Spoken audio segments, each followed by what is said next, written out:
Yes, it's time for Type 40. Doctor Who content here from us at the Spacebook and the Fandom Podcast Network to you wherever you are and whenever you are. With me, Dan Hadley, Birmingham's King of the Geeks, and my friends and companions this time on this brand new live stream here for Tuesday afternoon UK time. Let us know where you are, what time in the world, and get in touch with your memories of this pivotal episode of Doctor Who. As I was saying, we want to hear everything that you, well, yeah, as long as it's decent, basically. Yeah, get yourself a drink, sit down, and we'll churn up some memories, won't we, about what was on screen and what wasn't. Because that's the thing with Doctor Who, isn't it? It's we watch these episodes over and over and over again until sometimes we know every line. I know some episodes of Doctor Who better than I know Star Wars, and I know Star Wars really, really well. And I suspect I'm not alone. In fact, I'd lay serious money on the fact that Ian David Diaz, he knows it very well too. I'm here. But you know what I mean, don't you, Ian? There's movies that you know line by line by line, and TV shows. There is. Yeah, there is. Close Encounters is one of them. I know line by line. But yeah, I mean, Doctor Who has a special place in my heart. I mean, like everybody else in England, well, the fans, I guess. Yeah. So, you know, and this episode obviously brought it back from the dead, which we appreciate, you know, absolutely. Very, very much. We venerate Russell T Davies forever, based on the bloody great job he did for us back in 2004 when this thing was being shot. And just a quick word to the people who, if you're joining us for the very first time, because you never know, and this is sort of a fresh start for us on a Tuesday afternoon. If you're joining us for the very first time, you're wondering who we are and, more crucially, what it's all about. We are Type 40, Doctor Who content, podcasts and live streams here on YouTube and streaming out onto Facebook. And the general idea is that it's an eclectic show for everybody, whatever decade, you know, whether it was the 21st century even or the 20th century that you started watching or just tagging along really with the adventures of the Doctor. Maybe you found it in the 90s when there was just books, whatever. And whenever you found the Good Doctor and found the TARDIS, we want to talk about it, and we want you to connect. We want you to connect with us. We talk about it all on this show because all views are encouraged, and we try to have a few laughs along the way as well, don't we? Yeah, of course. Always. Always. I mean, I always say that we may be serious about Doctor Who, but we're not always serious about how we celebrate it, how we talk about it. That's right. But, you know, when you've got a couple of jokers like us, you know, and some of the others who are on the bench, on the squad with us at Type 40, we often need other people, more respectable people, more sensible. Yeah, more respectable than me, put it that way. To bring us into line, don't we? That's right. And this time, it's no exception. So joining us for the very first time here on Type 40, it's, from the department, from the Department of Wendology, it's Wendy herself. Stand by your beds, everybody. Yeah. Hello both. Hiya, Wendy. Good to see you. It's lovely to be here and lovely to see you both. And thank you very much for having me. No worries. Yeah, I think I've got a job here now. You've given me a job. I've got to make this place respectable. Unmissable. But hold up, I can't forget to remind you to do some real-time traveling of your own with just a tap or two. That's all on the device of your choice. Well, it's really easy. If you know where to look, of course. You'll find each and every edition of Type 40 and Type 40 Live there to stream or download on our dedicated home feed, type40.podbean.com. There's well over 100 great conversations, reviews, previews, interviews, geek outs, and deep dives with all our regulars and some pretty awesome guests. We know there's something for every fan at type40.podbean.com. There'll be more about all that a little later on, as well as a couple of minutes for us to make contact with a real matrix of all geeky knowledge over at the Fandom Podcast Network for a word about all the other cult conversations going on across all the other shows over there. That's everything sorted. Now we're best placed for that trip back to the mid-noughties. An incredibly exciting evening towards the end of March 2005, waiting for a continuity announcement and to meet Rose Tyler for the very first time. Now we're going to get to do it all over again.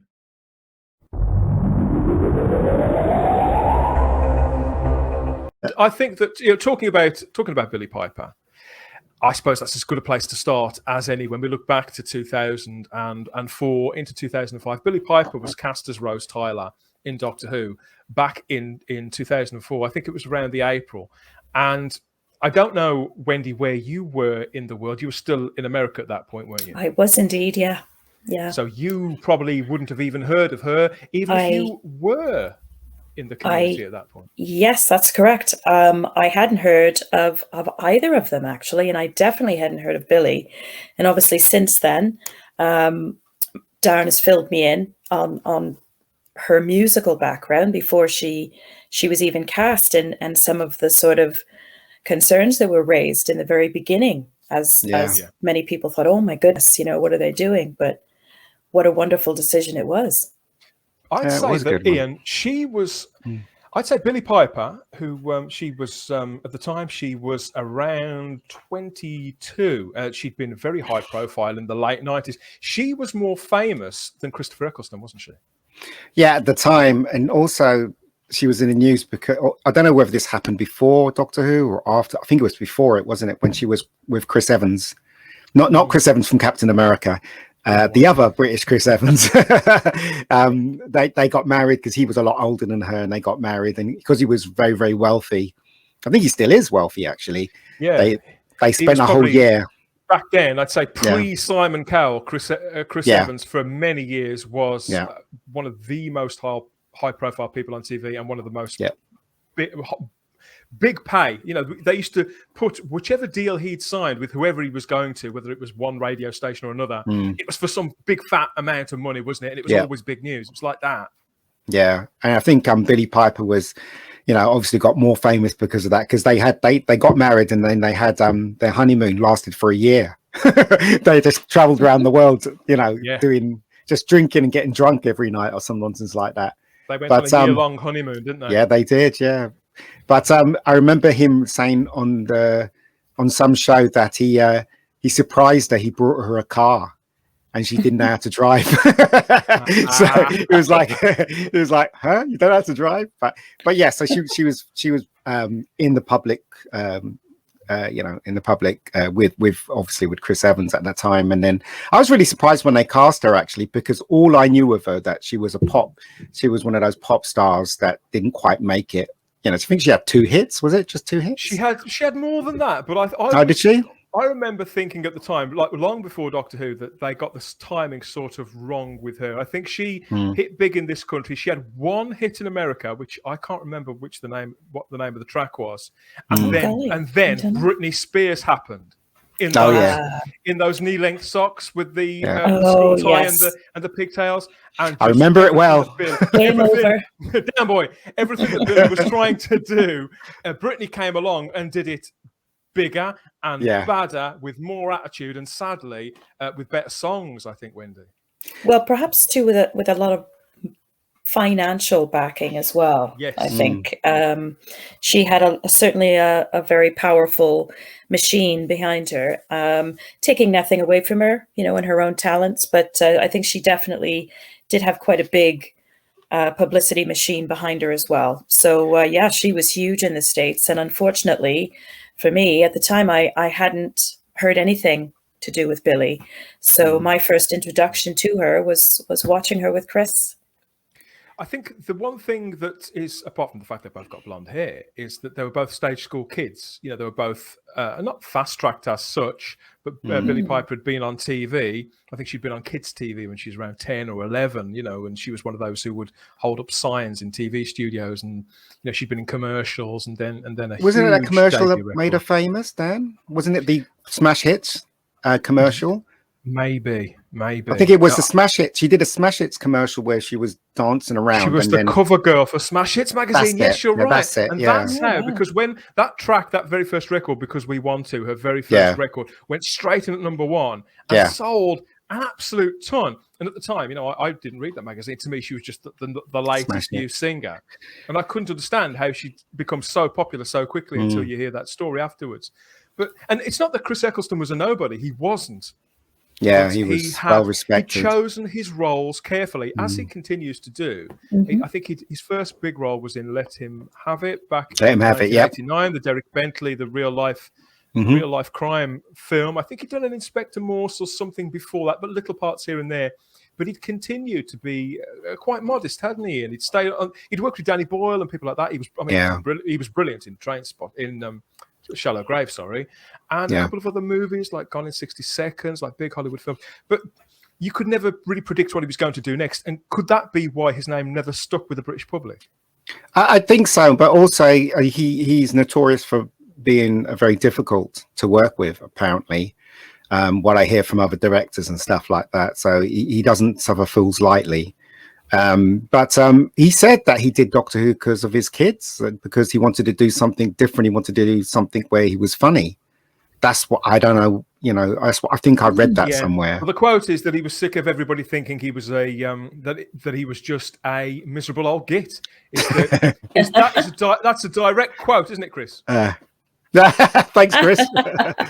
Well, charming. Well, I mind what I say in future. So that was the general. What it was, he'd worked with Mark Gatiss. He'd done an episode of The League of Gentlemen on BBC Two, the black comedy show. And he'd scratched that itch a little bit there, but he didn't have children himself at the time, but he was very keen to work for children, that he had never really acted for children. Everything that he'd done had been quite worthy and very liberal, and he wanted to step out of his comfort zone and challenge himself, which I think is a good creative thing to do, isn't it? I mean, you're both creative people too. We've got a comment here from Philip King in the chat watching on YouTube, who reminds us that the track that nearly broke Billie Piper in the States was Honey to the Bee. Of course it was. Wow. And, people sharing their memories here. Jules Sherwood says Billie Piper was before Britney Spears. She was 15 years old when Because We Want To came out and became a number one, as well as the other songs. Billie hated being in the pop world as it made her ill.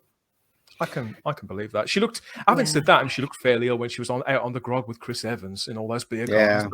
But also that song made me feel ill as well, you know. was it Stock Aitken Walkman? Where it was? Wasn't Stock Aitken Walkman. It was an earworm, wasn't it? It was what they call an earworm.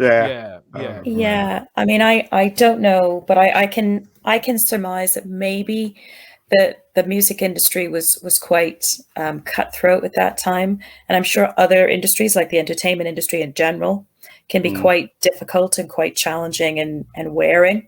But at her age, then I'm sure that must have been quite overwhelming for her, you know. And what impresses me about Billie is that she came from roots like that and faced a lot of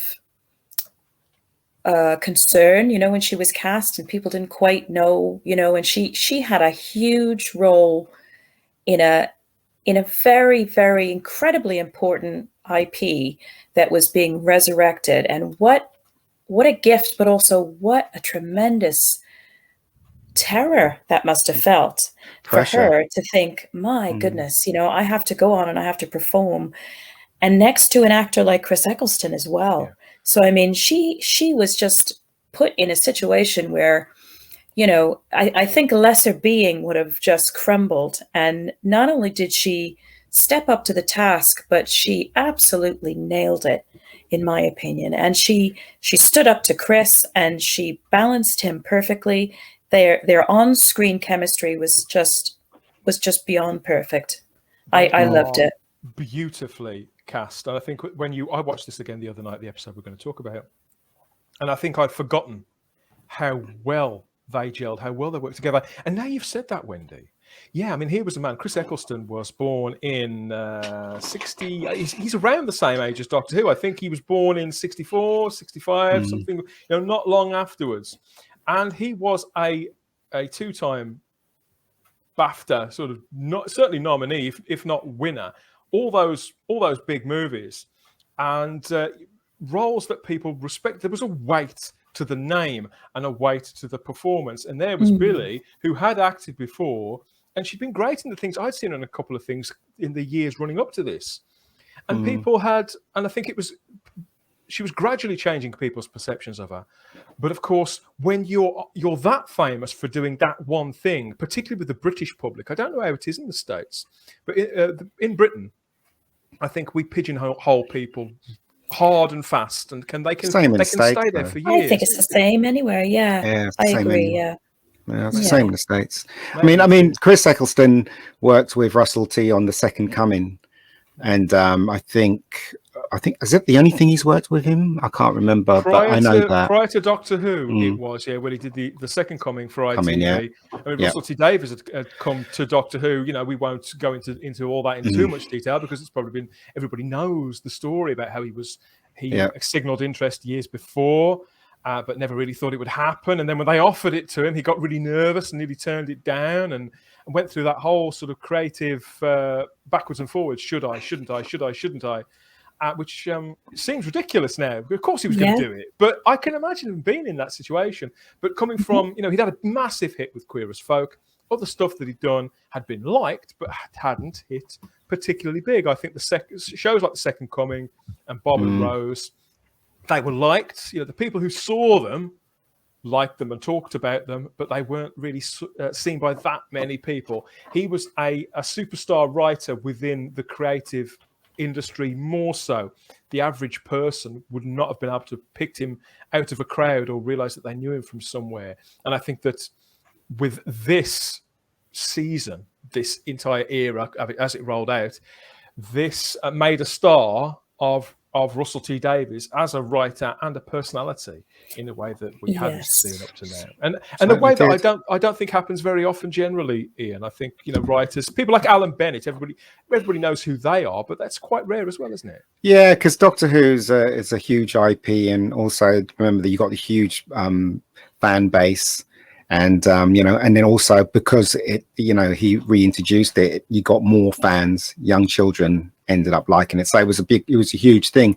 And it was the start of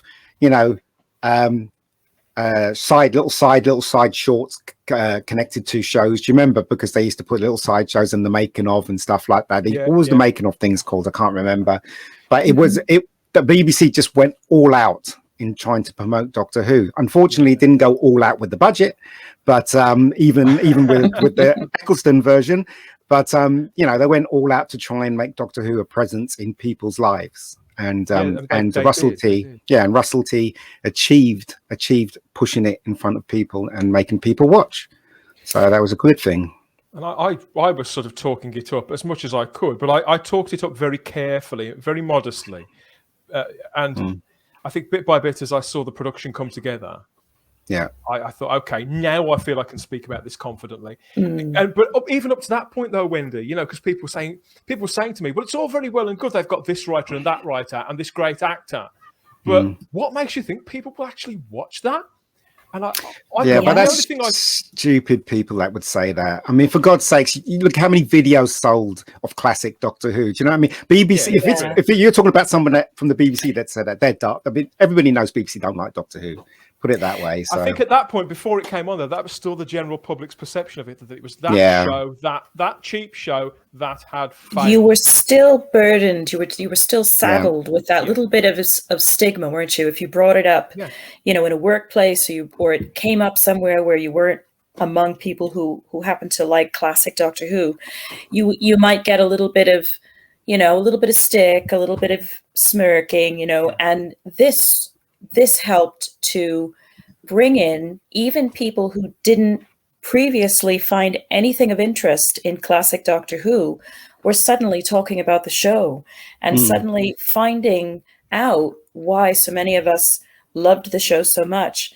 And it had, and I lay that at Russell's feet in such a loving way, because he gave it soul. He brought back, he knew how somehow magically to bring it back with that wonderful, powerful, soulful feeling. So you felt like you were part of something again. And I would say that he hasn't just got an ear for how real people speak, Ian, but he has an eye and a sensitivity too for that which an audience can invest in. I would disagree with that, but I'll come to that when we talk about the show, the episode. Intriguing. But I think the new generation. You see, the thing is, he was clever the way he constructed the first episode, because he constructed the first episode like it was something new, that classic Who never existed. So when he introduced, was it 2005, Doctor Who? there was no connection between that and what had gone in the past. So the new audience would come in, they'll understand it right away because they're being told what's happening. Like when Rose runs into the, you know, the TARDIS and says it's bigger on the outside, and the Doctor goes, yes, you've got questions, yes, whatever. What I'm saying is that when Rose is asking the questions, she's doing it for the audience. And so the audience is being educated about Doctor Who. And that's how Russell T approached it. So you didn't, so the fans that like classic, they were excited because Doctor Who was coming back on the screen. I was excited. And then the new ones, they didn't have to know about classic. Yeah. And that is their Doctor and that is their era. Because it was clever. Because it looks indistinguishable from a box fresh show, something that is just fresh out the box. Yeah, that's right. It's very clever what he did. Yeah. Yeah, it was. So let's cast our minds back to March the 26th of 2005. My God. I was going to ask what was going on in the news and in popular culture. Then I have absolutely no idea. No have I. Maybe let us know if you're watching there on YouTube or Facebook. What were you doing? What else were you watching? Because it was a cultural landscape that was certainly very different to how it was. Buffy and Buffy wrapped up a few years before, hadn't it? It did. You're right. I think the genre was waiting for the next big thing. The next thing to sweep everybody away. Certainly in the United Kingdom, I think Angel finished. Angel would have finished around 2004 into 2005. So the timing of it was absolutely perfect. And Russell had been watching everything that was going on there very, very carefully. So let's have a little bit of a recap in case you haven't watched it for a while. This is Rose T Davies, originally broadcast 26th of March 2005 on BBC One. It committed the big crime of being 45 minutes in length rather than 25 minutes. They'd taken that inspiration, not just from Buffy, but from American TV, that model of 45-minute episodes. And the general premise is that when Rose Hyler meets a mysterious stranger called the Doctor, her life will never be the same again. Soon she realizes that her mum, her boyfriend, and the whole of planet Earth are in danger. And the only hope for salvation lies inside a strange blue box. It was directed by a guy called Keith Bowick, and I think he's done more since than he had then. His name pops up on things like Death in Paradise and New Tricks, a lot of shows that my dear old mum watches. But this is one of those names. I think as somebody, Wendy, who used to study the old credits of classic Doctor Who, you did wonder, are old names going to turn up? But to see all the names attached to this, apart from Russell, I knew who Russell was. Everybody else was different and unknown and untested, untried. I had no idea, not just how it was going to feel, even though I'd seen a lot of Russell's work, but I didn't really know how it was going to look, even though we'd seen some trailers, Wendy. Yeah, I love the trailer. Yeah, and when we started getting trailers in the States, we had the internet obviously then, but I didn't have anybody else, to really get excited with me, and I was just so excited, and I was so relieved that somebody was finally bringing it back, but also, a little bit apprehensive because obviously we were all quite concerned. What are they going to do with it? We'd had the Doctor Who movie, which was lovely because of Paul McGann and his fantastic way of sort of bringing the Doctor to life. It wasn't it wasn't letter perfect Doctor Who, but it almost didn't matter. Didn't tick everybody's boxes. So there was a little bit of trepidation, but it was once it came back on, it just felt like it had always been there in a way. It felt like it belonged, didn't it? It didn't feel out of place in the current 21st century. It felt like it belonged to the BBC, definitely. Yeah, it did. And I mean, if you look at it closely, it felt like it fell in line with what the BBC has been tasked to doing, which is to integrate different sections of England into TV shows, different accents. They have to have this remit. BBC has this remit. When you watch Doctor Who the movie, had none of that. Basically, Doctor Who the movie was focused on actually entertaining you and just making sure that the whole idea of Doctor Who gets out there. But when you come to the BBC, they have a remit that they have to fill, and they filled it in this episode, which is a good thing, I guess. Yeah, I think it was done I think if they had a remit that they had to fill and they had even boxes to tick back then, it was done so well and so well crafted. It was. Yeah, it was. That you didn't notice anything like that. All you got was this wonderfully entertaining program that started to sweep you away from the minute it came on. Well, I wouldn't go that far, but it did for me. He's a tough crowd, Wendy. He's a tough crowd. I know he is. I know he is. This is the thing now. You know, we get used to hearing words and buzzwords and agendas and all that kind of thing now. But the truth is that the BBC, as a public service broadcaster, has always had a charter, which is always they did. Yep. Regular junctions has always been reviewed and renewed in line with the IBA, which is now called Ofcom, and in line with government mandates. It's always walked, I wouldn't say a fine line, but they've always had to observe that to justify the license fee in some capacity, in some general area when such things would come up for debate. Because even though it's like a real hot potato now, because the world's changed so much, the license fee has often been challenged and looked at over the decades. Of course, in previous years, there was nothing really alternative to kind of offer people, I suppose. It's true. You know, so when they had those, I think you're right. You know, now you've said it, Ian. I think I've forgotten all about that. That push towards being more regionally inclusive of the UK. Do you remember they got rid of the old BBC Globe and introduced a big hot air balloon instead, which floating all over the country? So I loved that. I thought that was the spirit of the BBC. Well, I mean, you know, it's no mistake that Mickey's black. It's no mistake that you know, we're talking about council flat here where Rose lives. You know, there's no mistake that's working class people, because that's their remit. The BBC's remit is to entertain all.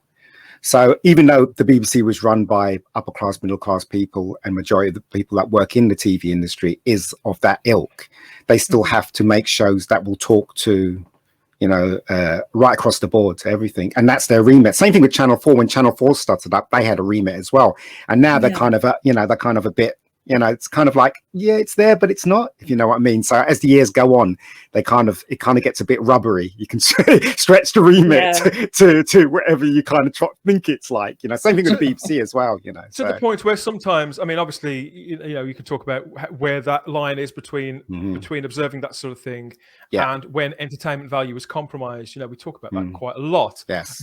And I think back then, the people who were the big fans of the show, I mean, proper, you know, the dyed in the wool fans who had been counting the days and were clinging on, you know, onto hope, or maybe were belligerent and were determined not to like it. I think gradually it seduced everybody. I knew some seriously cynical people, you know, not people who were necessarily Doctor Who fans, but who thought that that this premise was never going to fly again and that they were wasting their time. Yeah, so did I. Yeah. And then they saw this, Ian. Check this out, everybody.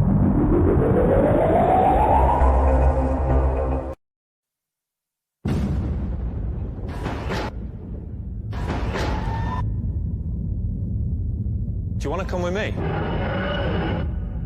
Because if you do, then I should warn you.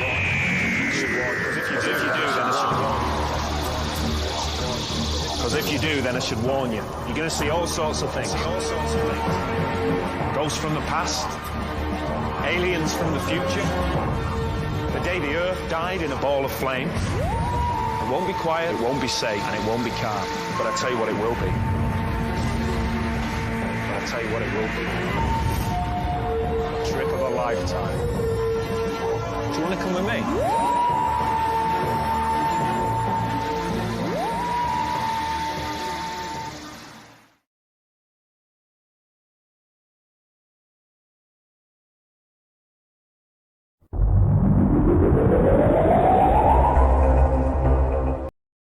You see, I was so excited when I saw that trailer.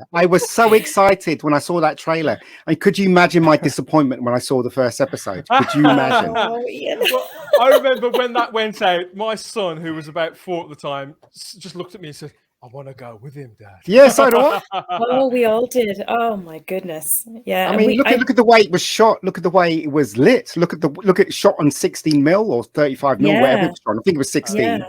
at the time. It looked fantastic. Let's Absolutely get into it. Yeah, fantastic. so these are the first moments. So the episode begins with Rose Tyler, doesn't it? I think that's the trick of it. We talked a little bit ago about the Doctor and the companion being fresh out of the box, and the stage was sort of clear, really, for them to rebuild this show and to rebuild that dynamic. I think that I hadn't seen this episode until the other day. I hadn't seen it for around 4 years, and what struck me more than ever, I think, was how much this episode isn't just called Rose, it's about Rose. And although I wouldn't say that the Doctor is a bit player, he is effectively the second lead of this episode. I think the story begins with her, as is right, and ends with her as well.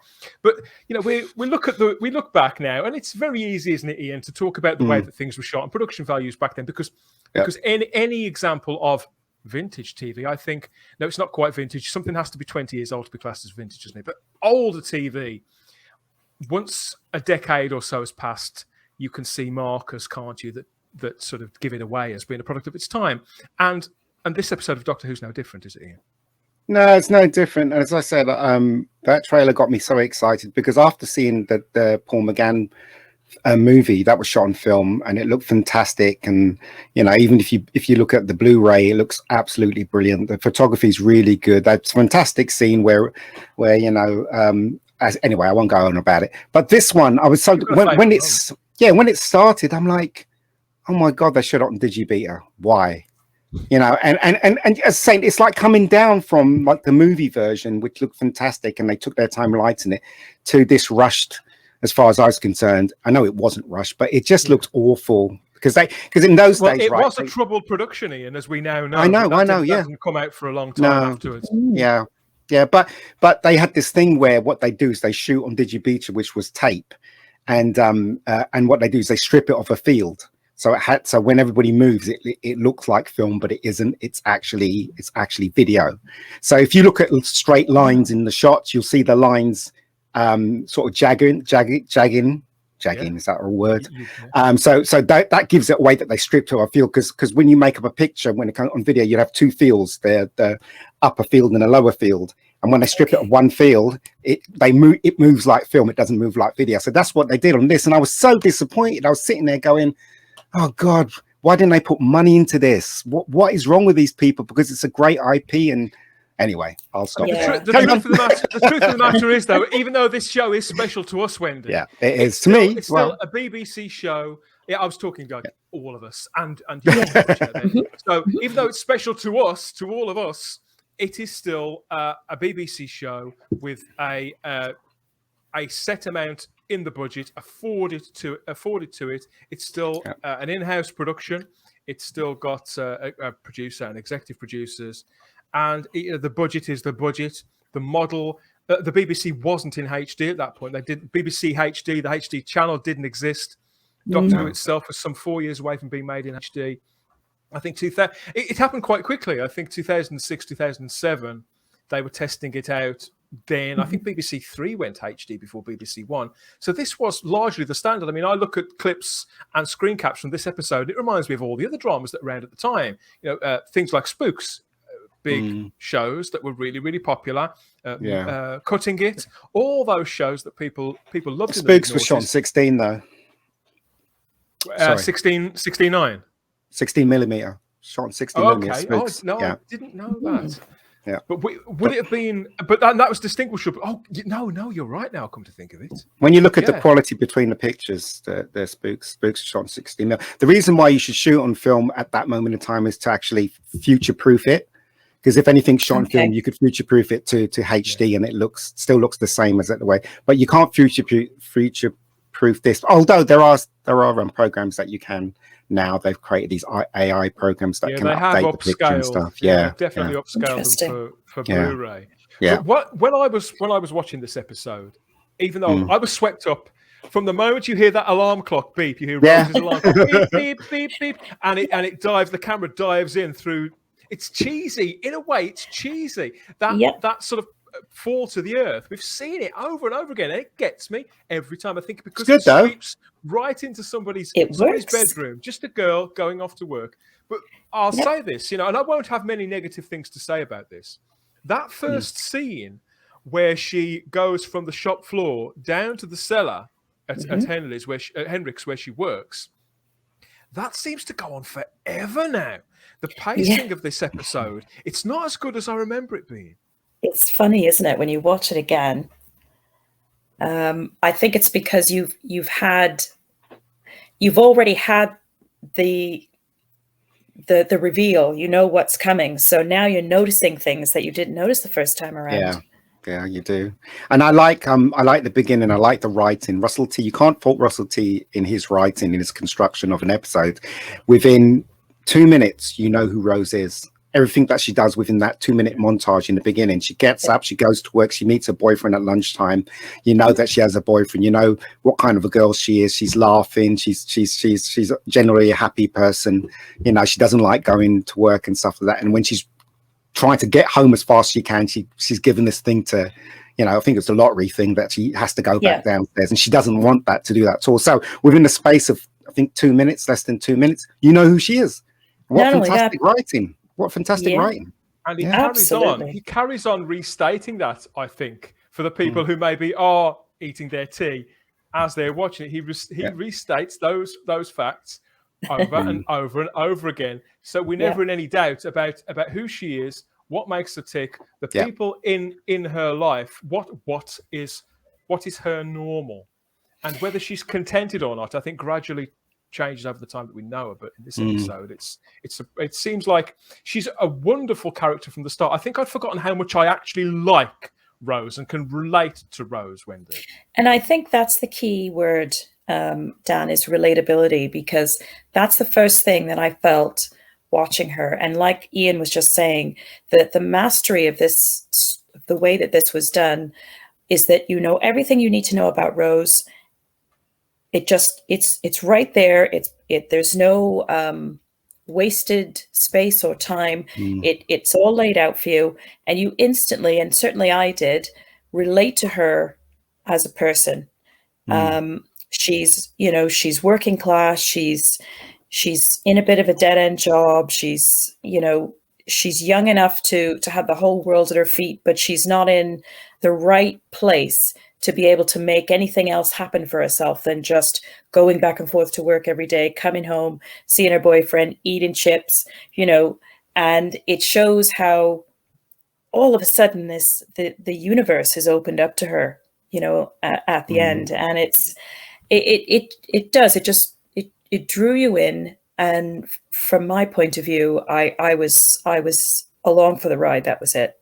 I think we get that she's loyal and responsible with the lottery money, and yes, she doesn't just leave work early. I think we find out little bits about her character are dripped out. I mean, Russell T Davies was and is such a attuned, warm, such a witty writer as well.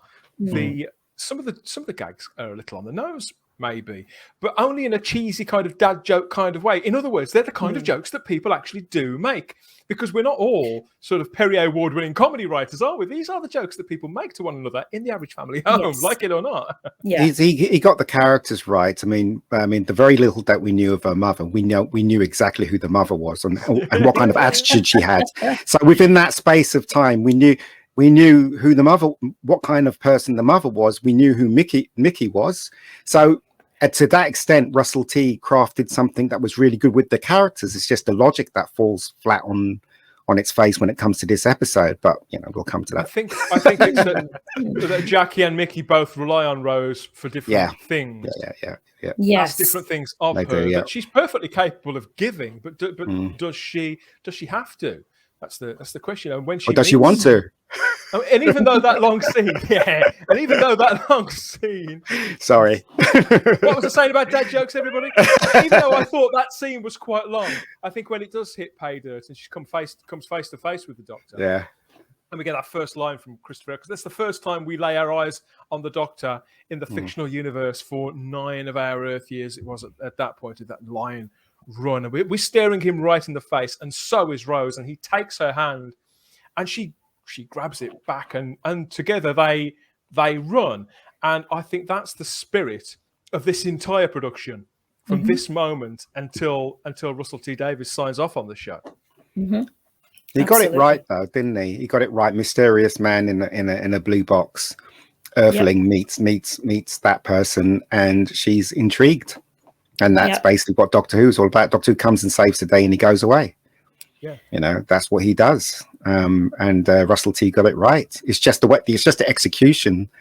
You know, obviously not enough money and loads of different things that happened in this episode that I just didn't like at all. But you know, people talk about. Some people are very, very hard on this episode of Doctor Who, even after all this I'm not hard. No, I'm not necessarily talking about you. I'm talking about.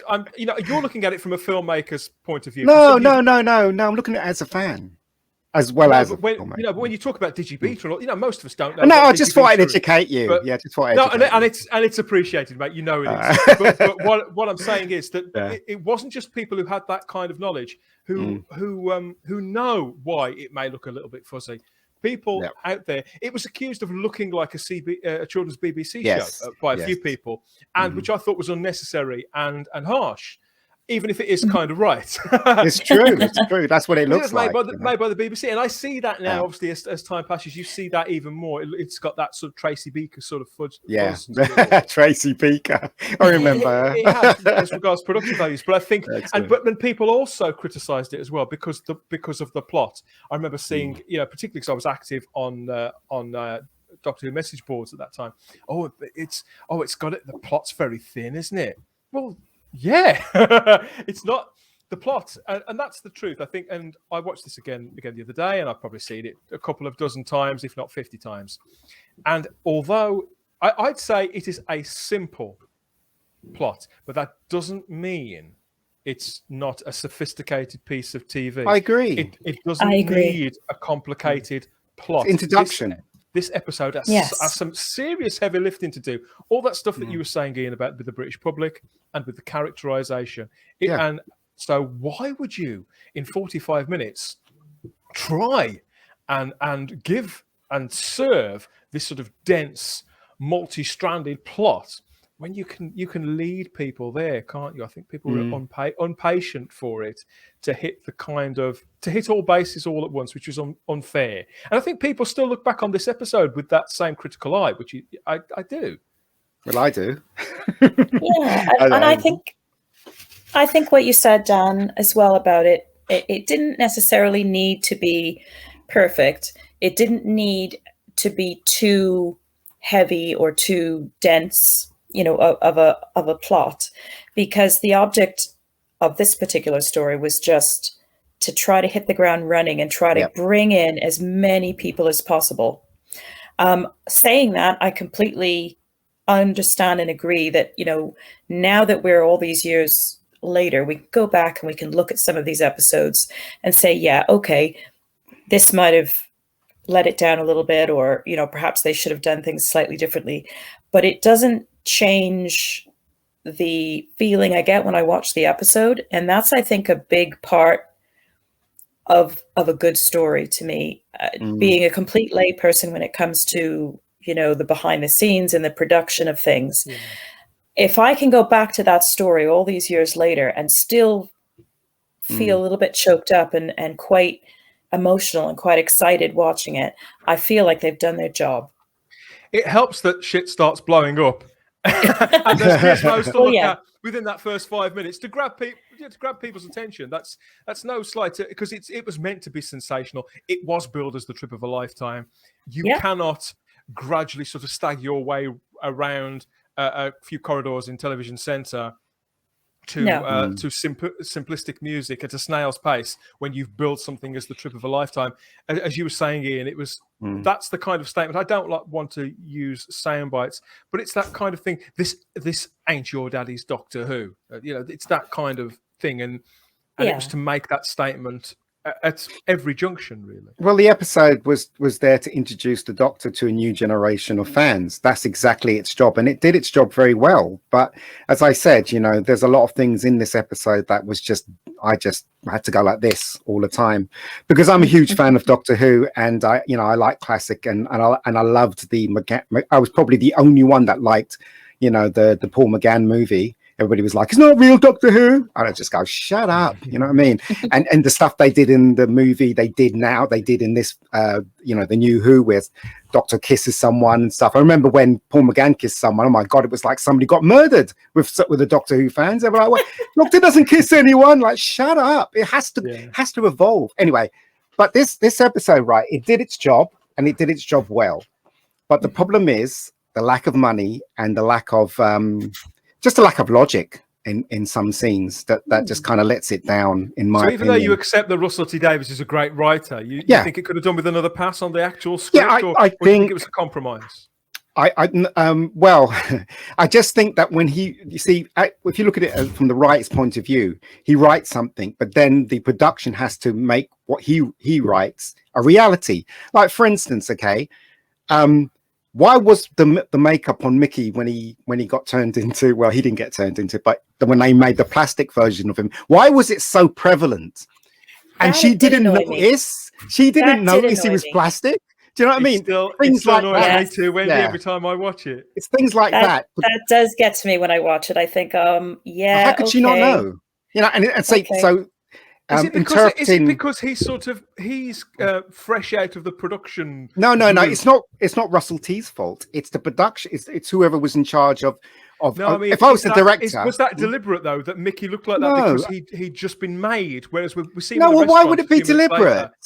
Do you think they did it because they were trying to ensure that the audience was absolutely certain that he was because it would work. He was a copy. Yeah, I agree. Because it would work better if you didn't know he was a copy. Then he started stuttering, and then bang, you're back in there. You're like, he's not real.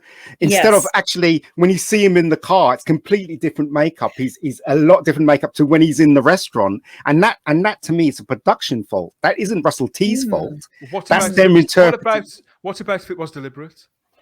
Why would it be deliberate? You can't be that stupid, right? To know that Rose would not notice that. Hopefully it wasn't. Hopefully it wasn't deliberate in that regard. But at the same time, you do wonder sometimes, and you think, do they think people are that dumb? You know, that they're not going to see, and they're not going to be able to pick up the cues, or the cues aren't going to be strong enough without. No, people are not stupid. I think whilst it let the episode down a little bit, it certainly wasn't a deal breaker for me. And I think we're used to just using our imagination with classic Who. And I think they didn't really have the excuse in this production. And I completely agree on that regard. They didn't have that excuse. But I think at the time when I watched it, I thought, oh, she doesn't notice. But then I was gone and I glossed over it then. But obviously watching it back, and every time you get to that scene, you do have this little bit of like internal oops. Another thing that really really bothered me when I was watching it, I was like, I can do a better Photoshop job than what they did on those pictures. I'm like, for God's sake, who was working on this?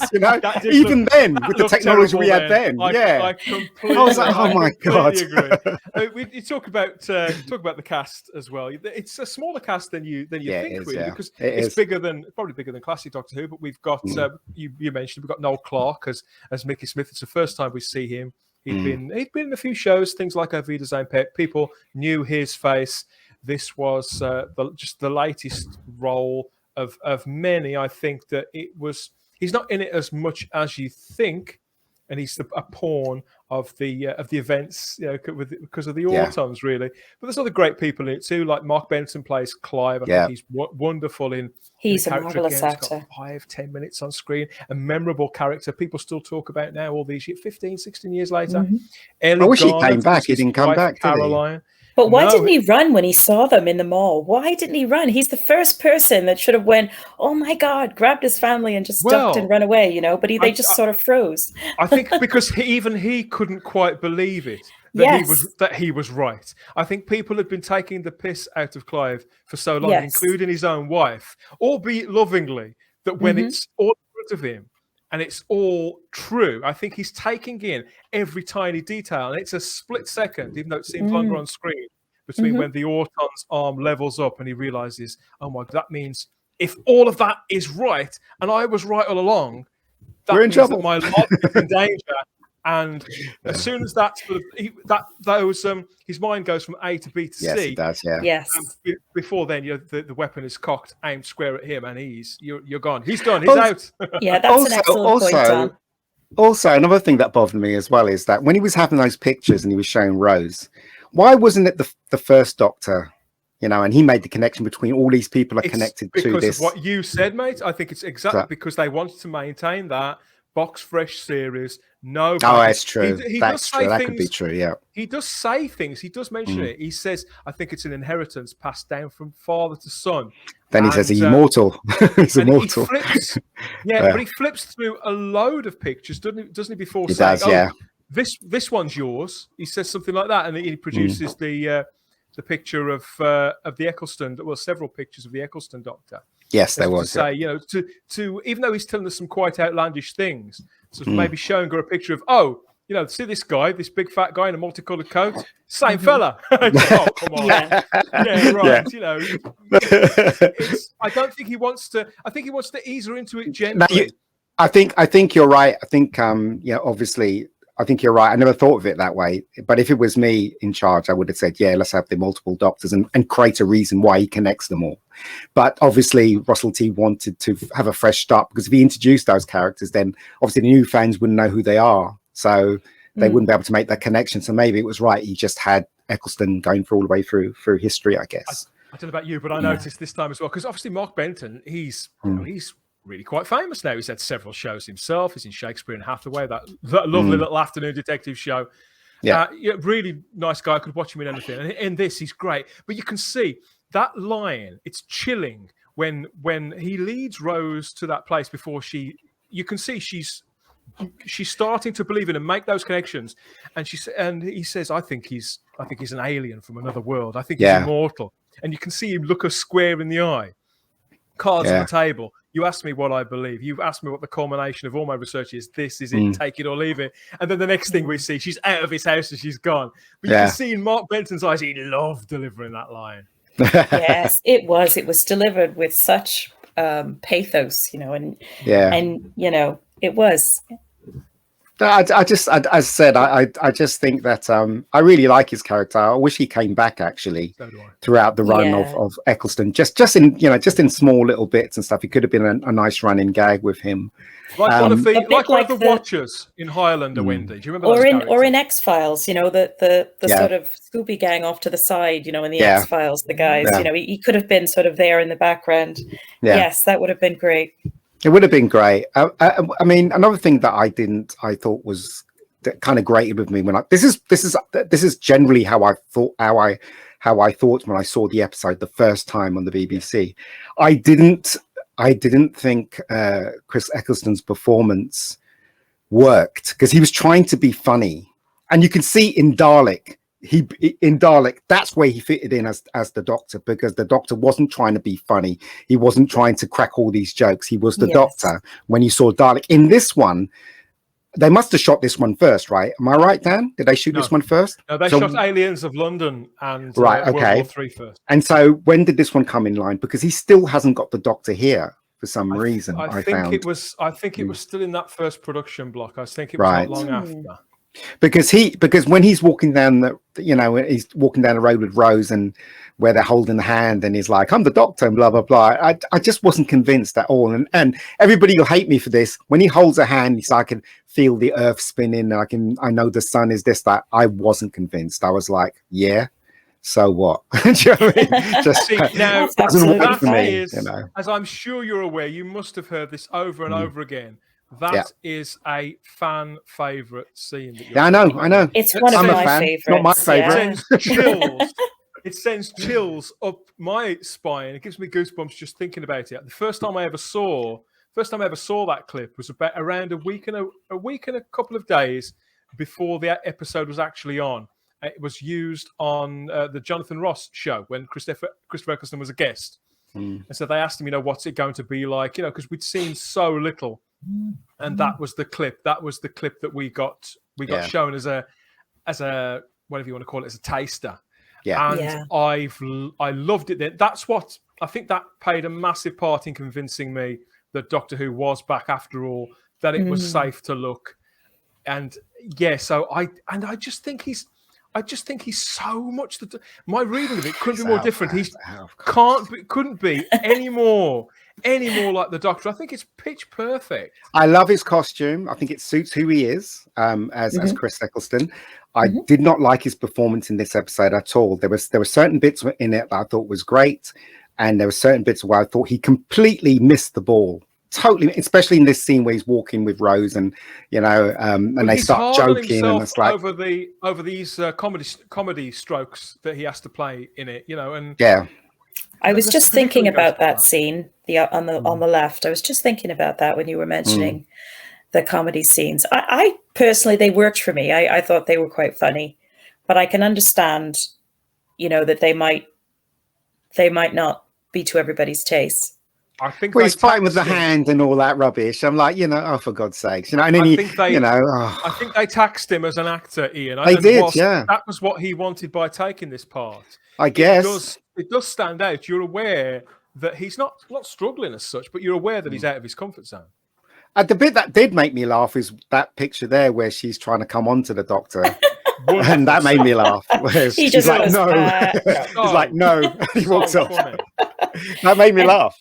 Yeah. It was a lovely little bit of humor sort of thrown in, and it did work. And I think that if Chris was feeling or was appearing to be awkward with the comedic scenes, I think it worked anyway for me, because he isn't human, so he is going to be a little bit awkward. He is going to be a little bit sort of. No, it was he's going to lose patience with certain situations because he's seen them umpteen thousand times before. Yeah, Well, that's how you interpret it. How I interpret it is a bad performance right across the board. When it came to the humor and stuff. You could say that when it comes to the bedroom scene where we meet Jackie Tyler, played by the wonderful Camille. She's great. In her bedroom, in her dressing gown. Yeah. Fortunately, because she is so good that anything that Chris can't quite reach or that may feel clunky is more than made up for by her beautiful comic timing. Yes, she is.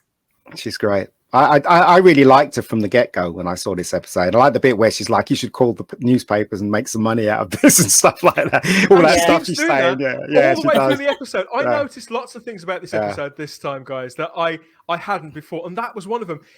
Continually, she's trying to angle. She's going to get that money, whether Rose wants it or not. By the by, Jackie is going to get that compensation. But that tells you a lot about her character, and as I said, that's the genius of Russell T. Now, the way they interpreted the production interpreted it was in my opinion completely flawed. I mean, everybody knows if you're gonna have a living room set, especially for TV, the living room set's got to be bigger. It's got to be more exaggerated. You can't just have the same size.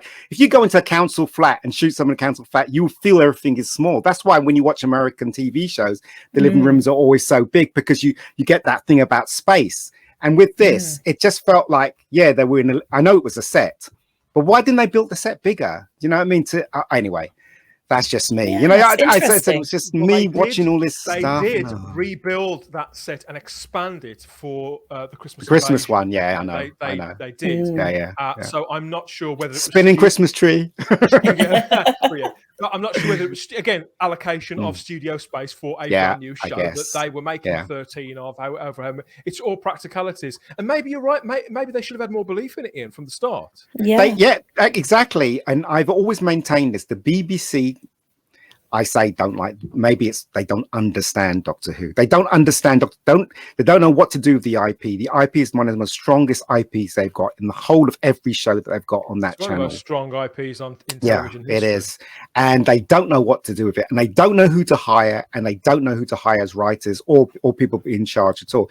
As I said, it's small things that bother me, like the music. I really hated the music. It was like disco music. I'm like, we're talking about time and space here, and you're playing me some disco music when we've got some tense scene. I'm like, what is this all about? As I said, I keep comparing it to the movie, where the movie had orchestral music, and it was kind of more of a movie feel. Was more, anything that you see that the Americans produced in those days, whether it be Buffy or anything like that, it had that kind of feel, but this didn't, and that's why I was so disappointed. Wendy, I hate it when he's right.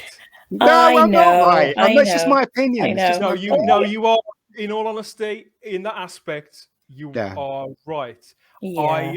I loved this. It was. Oh, sorry, I spoiled it for you. No. When I watched it No, first, not at all. when I watched it first, that Yeah. first night, it was so intense. The wait had been so long Yeah. that when the episode was first on, I mean, one of my oldest and dearest friends, he rang me literally as soon as the credits went off, and I could barely speak. and he said, "Oh my God, you hated it, didn't you? You hated it, Dan." Yeah, and I couldn't even get a word out. I said, Yeah. "Well," Yeah. and he goes, "You did." And he was laughing. You hate it. Come on, admit it. I honestly, it was so much of an intense experience. I didn't know how I felt about it. Yes. It was Yeah. the story had moved so fast, Yeah. and it had been such a hit of everything, of character, and even now, I think there is so much in this episode. I watch it over and over and over again, and I see something different, either something underneath, or something on screen in the characters, or something to do with the production.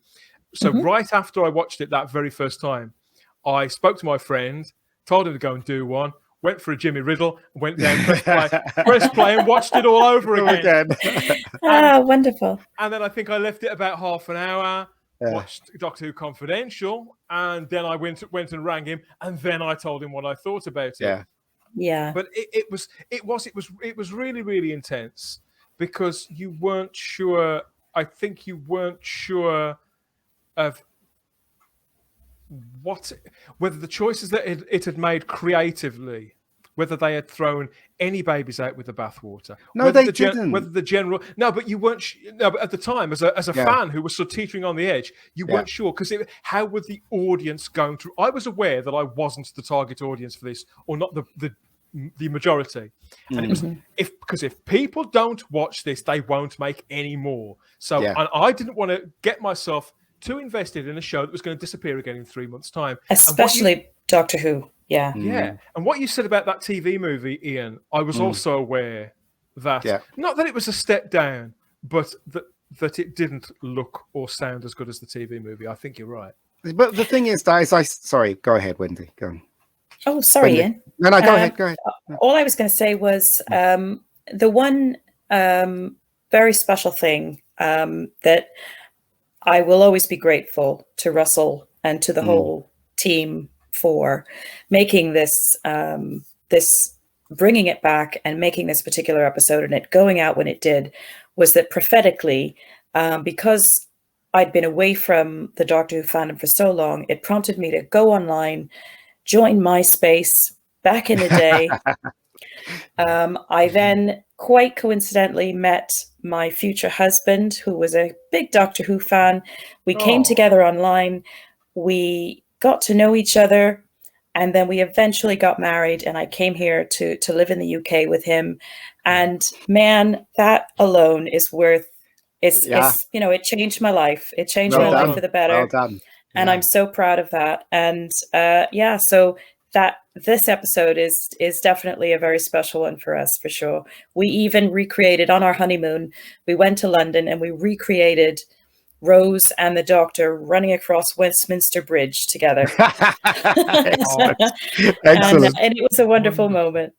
So yeah, it was really cool. I mean, congratulations both on getting it right on your happy lives. You're not the only one. I mean, I know hundreds of people, literally hundreds of people that Doctor Who had literally changed their lives. And this is what I don't get about the BBC. The BBC are so not in touch with the fans of Doctor Who. There's so many people that love Doctor Who, and no matter how bad it is, no matter how great it is, they will still cling to it, and it's part of their life. And to treat Doctor Who like, do you know what, Ian? It's if you get serious for a minute, you look at psychological archetypes and how important. I mean, back in the day, back in early times, we idolized things as gods. We idolize things, and if you look at the works of a gentleman by the name of Joseph Campbell, who incidentally was consulted by George Lucas on Star Wars when he first started. I've heard that name. He talks about the power of myth, and I have noticed that Doctor Who and shows like it that have sustained all these years and have such a loyal following and have such power over their audience to bring joy or sadness or whatever, are because they're connecting with us on a psychological level. We need that higher power, that higher being to be able to relate to. And some people can get it in other areas, and some people get it from TV shows. And these are our gods. These are our archetypes that we look up to. And whether he's a father figure, whether he's a romantic figure, whether he's a scientific, a dad figure or a scientist figure that you look up to, Doctor Who, like Star Trek, has led many of us has literally opened our lives up to a whole new world in so many ways. So I just think that's what I find so frustrating now, is that it feels like it's lost its way because the people behind it have lost their way. Yeah, I agree. We've got a couple of comments here in the chat. I thought Rose was great, says Raymond Williams. It was fast-paced. Those first 30 seconds tell you all you need to know about Rose's life, just like you said, Ian. Russell T Davies did more with Rose in those 30 seconds than other writers. We don't want to go down that road. What else have we got? Jules Sherwood adds that for a lot of people, Christopher Eccleston was their Doctor. Yes. He wanted to challenge himself as an actor because he has always done serious roles and wanted to do something different. He absolutely did. Yeah. And I think we can all admire that, to try and to maybe not be completely successful. I think that's why it's such a shame that he didn't stay in the part for longer. And nobody is more critical of this performance that Chris gives, not just in this episode, but across Series 1, than Chris himself. He's been talking about it quite recently. In fact, Jules also adds that the Turn of the Earth speech, Ian, was convinced me that he was the Doctor and the show was back. There we are. Again, this is a story that I hear all the time. And because when I saw that clip on the Jonathan Ross show, I remember, I don't know if I may have been on my own at the time, thinking, oh my God, it's safe to look, because I was not a fan of Chris Eccleston's at all. I liked him in Cracker in particular. There's a scene, his character in Cracker meets a very nasty end. To the point where it brought me to tears, which at the time I was a very cynical guy in his early 20s. That wasn't an easy thing to do. And he terrified me in Shallow Grave. But I didn't think he was right for the Doctor. I couldn't understand why they'd gone to him. Even after I'd seen the second comment, I didn't get it. And it was that scene that made me think, you see, the thing is, he got better as it went along, right? And the problem with this one is that it's like fitting a square peg into a round hole. With this episode, where it fits is Dalek. Where it fits is the last 3 episodes of the whole season 1. He fits in there because the actual situations are serious, and he becomes Chris Eccleston as the Doctor, if you know what I mean, because that's what he's known as an actor. It doesn't work the other way around, where he's trying to be a kid's entertainer or trying to put these jokes that doesn't work within his persona. And that's why I think the episode didn't work in because it doesn't come naturally to him the way that somebody like Matt Smith can do that. Matt is that person. Yes. And that's why I think he didn't work. But as I said, his best performance, in my opinion, was Dalek, and I loved the Dalek episode, and I loved the last 2 episodes as well of the run. And I think it's a shame that he left when he did, because if he did season 2, he would, in my mind, cement himself as the Doctor. But as it stands now, I think there's only 3 episodes that I believed he was the Doctor within this run. It sounds negative, but you know what? I'm still a fan of Doctor Who, and I still love this episode. I know. We understand. Absolutely. I'm starting to understand how you tick now, my friend. Vanessa adds, Joseph Campbell was amazing. So other people, more learned people, we've got some intelligent viewers, believe it or not, Wendy. It's just me that's a Philistine who just looks blankly. So yes, Vanessa says Joseph Campbell was amazing. Crimpling the Blue mentions the hero with 1,000 faces. That sounds like it's something connected with that. And yes. Hello from the lovely Queen Charlotte. Good to see you. Hey, hello, Charlotte. How come you're not on air, Charlotte? God's sake. Yeah. Yes, I mean, anybody who wants to come and join us, come and have a chin wag as this is going on. Please feel free. I can always drop the link in the chat. Matthew Pounder says Eccleston was chilling in that zombie movie. I can't remember the title. It was 28 Days Later, Matthew. And I completely agree. He was wonderful. He was completely and utterly wonderful in it. I was talking a little moment ago about the things that you see in an episode of TV that you may have seen a few dozen times.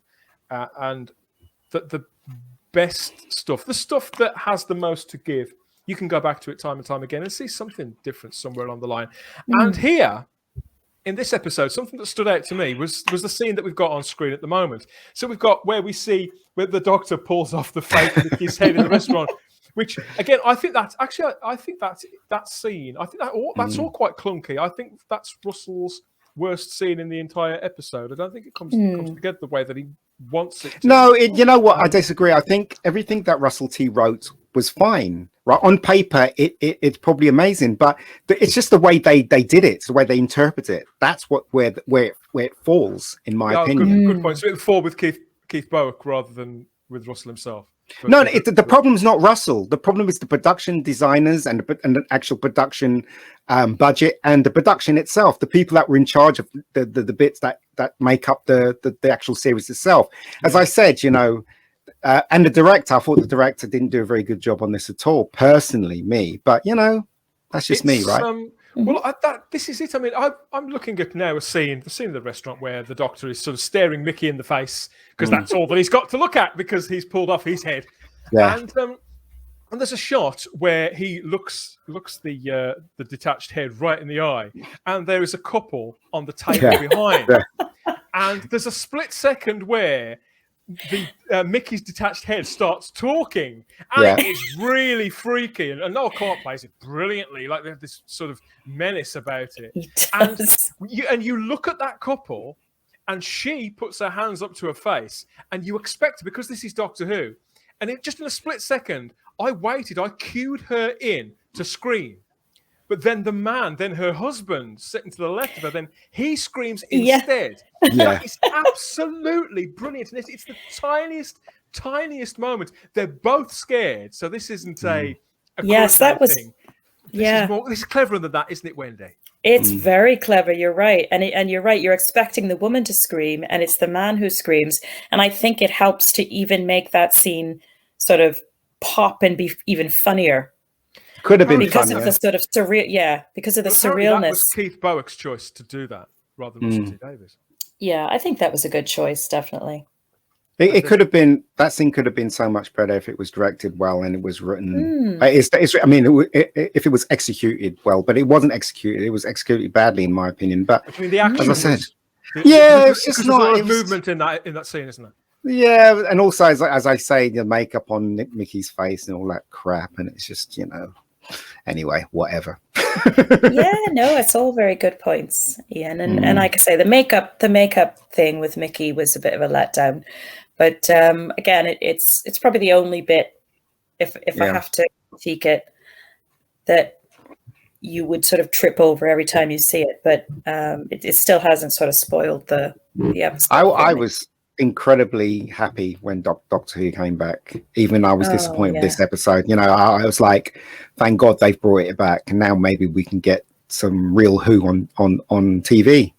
And we did. We got it from Russell T, didn't we? Yeah, remember the proms? Do you remember the proms? How exciting the proms were, and the music. That's one thing we haven't spoken about yet is the marvelous score.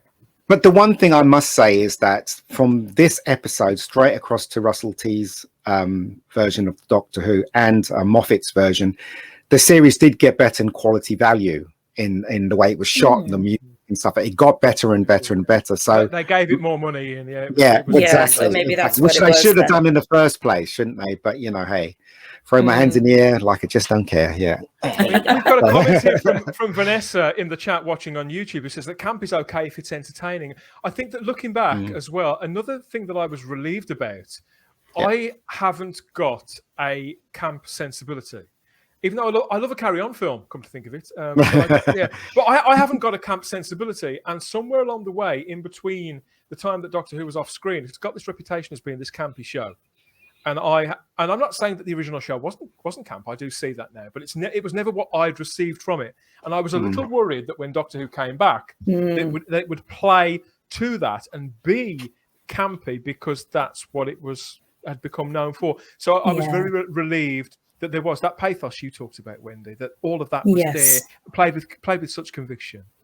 It was indeed, and I think again that's what it was. It was the pathos, and it was the depth of the characters. You just felt connected to them, and it felt like you were going through every emotion that Rose experienced. Certainly for me, as a female, I was going through every one of Rose's emotions, even when she stepped into the TARDIS for the first time, and I thought her reaction was very relatable and very believable because she just burst into tears. Yeah. And it captured very well the reality of what any of us might feel in that situation. It's like too much for your brain to take in. Well, he asks her, doesn't he? So she asks him, "Are you an alien?" He just says, "Yeah." And she, "Is that all right?" And she says, "Yeah," but she's still, even though her mouth is saying that, her brain is still playing catch up. Yes. So I thought that all played off very well, and I think the fun part as well is that in the scene just before that, where they're running from alternate Mickey, and she walks around the TARDIS, and that becomes with a couple of exceptions, that becomes the new thing, doesn't it? With new companions, as they do that little walk around and go, wait a second, what's going on here? This can't be right. Yeah. I like that scene. That scene as well, Ian. Yeah, we're talking about the director. That scene was not written. The walk around, because she goes into the TARDIS and then comes back out again, and we don't see her. We don't see her first entry into the TARDIS. I'd forgotten that too. She comes back out, then she walks all around and then bursts in the doors, throws those open. That was not in Russell T Davies' script. I remember reading him talk about this, probably in the Writer's Tale or something. That was Keith Bowick who kind of developed that with Billie Piper. It's considering that it's a moment that I think you're right, Wendy. I think it has kind of shaped. From that moment on, we never really get those kind of just sort of open the door to a crack and peer in. It's always an event. Yes. When a companion first enters the TARDIS, and sometimes when a doctor does. A doctor does too. And I think it's really, really enjoyable, and it's really relatable, and I think it helps us see through the eyes of each new companion, because they each have their own unique reactions. Rose was actually so much clever and so much more capable than she was giving herself credit for. She didn't know yet, but as soon as she started being put into situations that were pressuring her to survive and to help the doctor, she just came right through, didn't she? It was all there, but she needed she needed to be taken out of her situation and put into something completely new for that to blossom. And I think it's interesting how it flips. I mean, I'm not saying that Rose is seen as somebody who's in complete control the rest of the time, but I think once she enters the TARDIS, the Doctor in that scene, he is there, obviously very relaxed. This is his domain. This is his world, his universe. He's brought her. Well, she's pushed her way into it, and he's explaining very, very clearly in a kind of detached way, but still aware of happening. Aware from this point onwards, he's aware from this point onwards that there's no real going back from this. I think he's playing with her up until then. I mean, he's a character who's been alone for a very, very long time, and he enjoys kind of flirting with her, and I don't mean sexually flirting. I mean flirting with her and flirting with the idea that he can have fun doing this again, rather than just the duty. I think he views himself almost as a lighthouse keeper at the point where we meet him in this. He's sort of mopping up after the Time War, which he views as his personal responsibility. He was at fault for. Yes. He stopped having fun. He won't let himself have fun. but he must come pretty close up to this point. In a way, maybe what he's doing is that's why he's drawn to the companions, because they give him a reason to. Yeah, well, they give him a reason to want to keep going and to want to, keep saving people and because he gets quite dark in Tennant's era, doesn't he? He starts to really lose his will to want to help people in a way, because he gets very down and even Chris in Daleks started to go there as well. He's been through a very dark period, for the Doctor. He's come through the Time War, so he has changed. And I think the companions lift him out of that, and they help him to see with new eyes, if you will, these situations. Literally, in this case, in the scene where they go to the Thames Bank, don't they? And yes.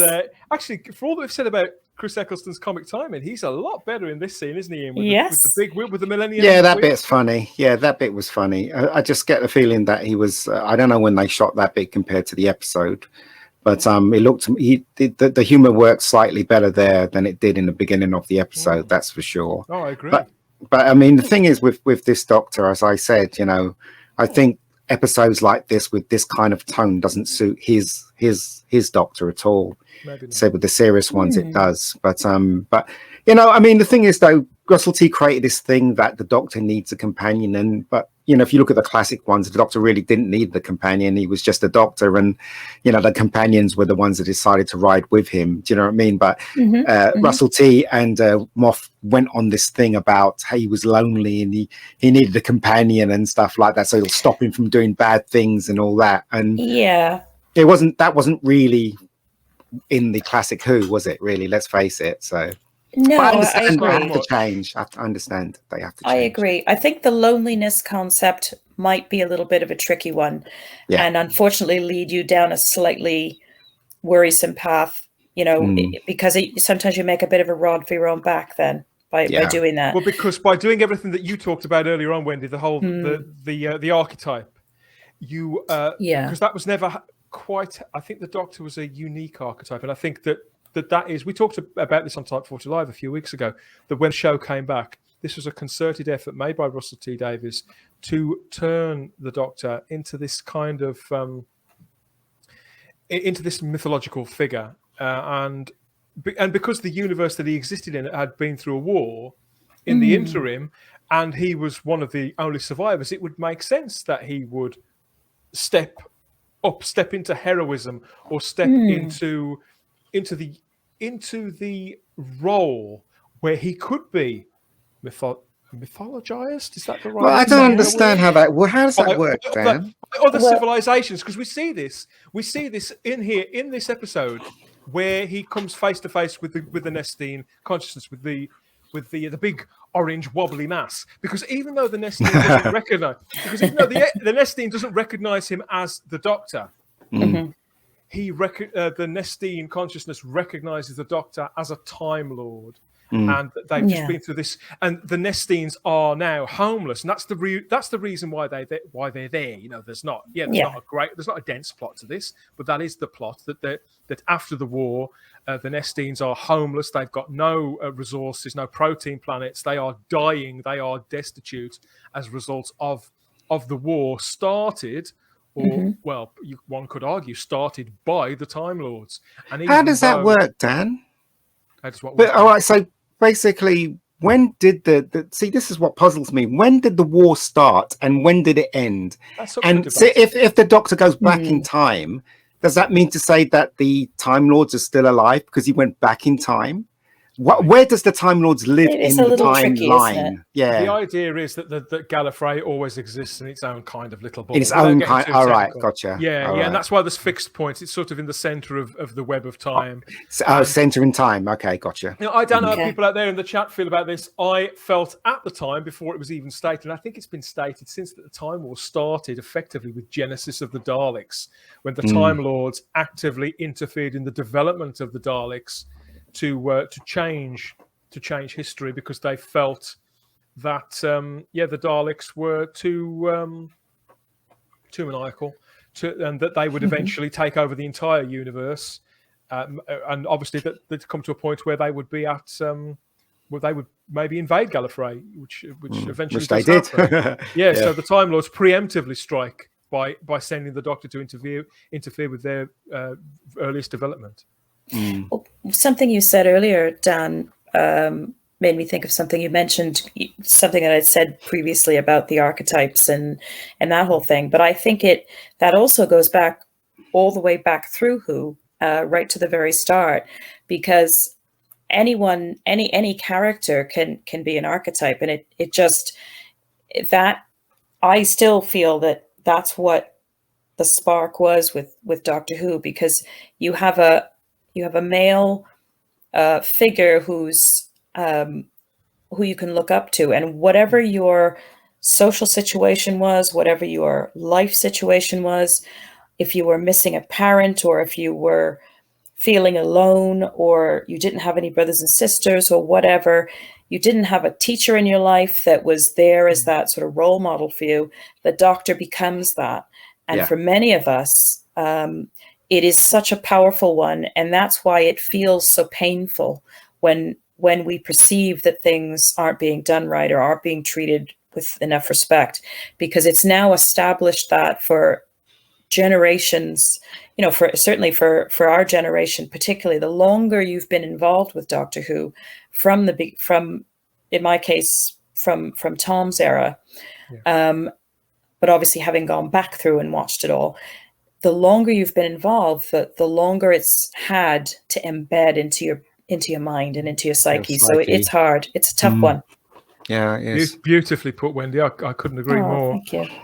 We've got several comments in the chat here on YouTube saying, so it's Tom Baker's Doctor's fault for not stopping the Daleks in the incubator.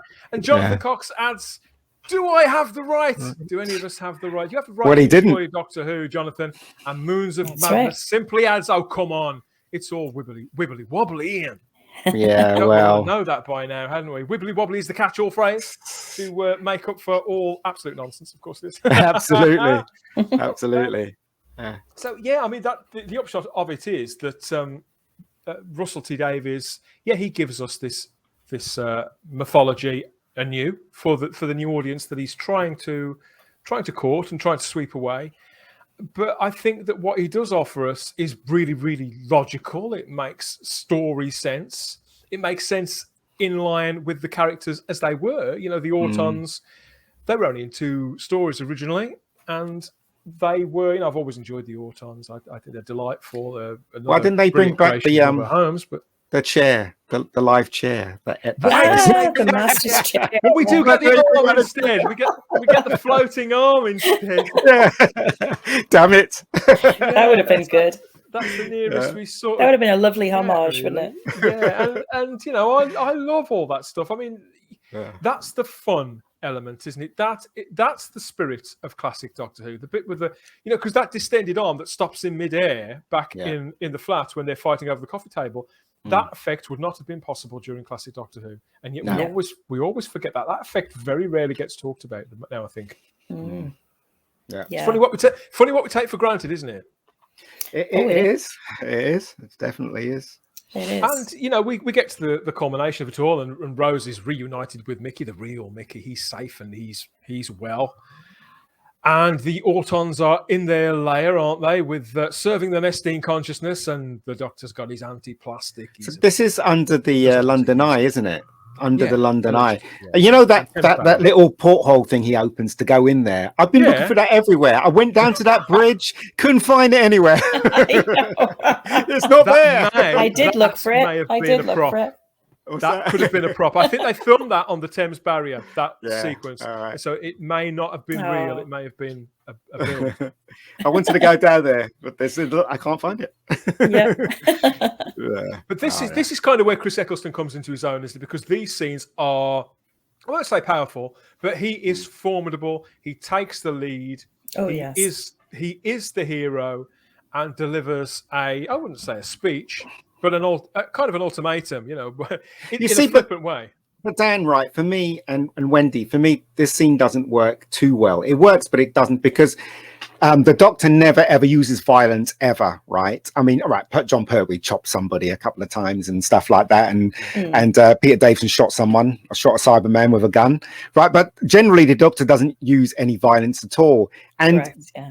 someone as big as Chris and the thing holding him, and he's going, we should stop this, whatever, blah, blah. It doesn't work. It works with the Matt Smith character because you can see him being, like that, or even the first Doctor and even the second Doctor. But with Chris, because of physically how he looks, for me, it doesn't work. Yeah, it was, as I'm saying, it doesn't work for me. But, that's just me, right?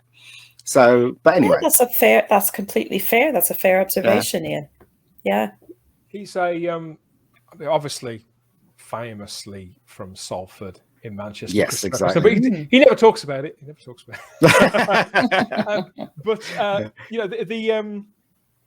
The novelty, the uniqueness of the uniqueness of the characterization. Lots of planets have a north and all that kind of thing. Yeah, I think that they lean into that several times during this episode, just to the right amount. I was unsure about it at the time, and you know what? I'm probably still unsure about it now. I am unsure about it. At the end of the day, I think it was a case of, if that hadn't have been there, Christopher Eccleston would never have been the Doctor, and I can't imagine this series now without Chris Eccleston playing the Doctor. Nor me. And without this episode, and in that scene, we're talking about the confrontation scene in the lair. That's when you stare. That's completely getting into Shakespeare. Lair of the Nestine consciousness. The Doctor says, I wasn't going to use that, because he sees the Nestine starts to writhe. When it notices the antiplastic, that he's got a weapon on him in a sense, and that he pleads that he wasn't going to use that. That was his insurance policy. But the fact that he took an insurance policy, it's the Doctor all over, isn't it? That's when we start to see ever so slightly the incongruity in the character from the outsider's perspective, and start to ask the questions about what's been going on in the Doctor Who universe in the time that we've been away. But I remember noticing that at the time, and obviously it was only a week henceforth where we'd get more answers about it.